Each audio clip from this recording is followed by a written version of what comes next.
আর একটা নতুন কাজ শুরু হয়েছে, এটা শিলিগুড়ির হাকিমপাড়াতে। এটা অনেক পুরনো ফ্ল্যাট, 3 BHK ফ্ল্যাট। এখন কাজ চলছে, ফল সিলিং, ওয়াশরুম রেনোভেশন সব একসাথে, ইলেকট্রিফিকেশনের কাজ। এটা সিঙ্গেল ফেজের লাইন ছিল, আমরা সেটাকে 3 ফেজ করেছি।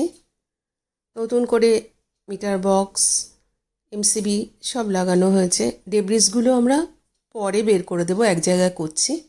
এই যে MCB বোর্ড, এটা আমাদের কনসিল করতে পারিনি কারণ উল্টো দিকে ফ্ল্যাট আছে, তো এটা আমরা পরে প্যানেলিং করে কভার করে দেব।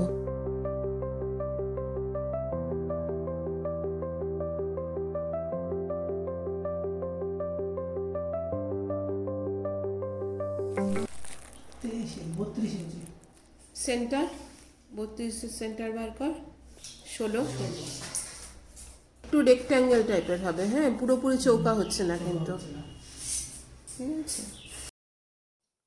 মোটামুটি আর দিন 10 পরেই একটা শেপে এসে যাবে।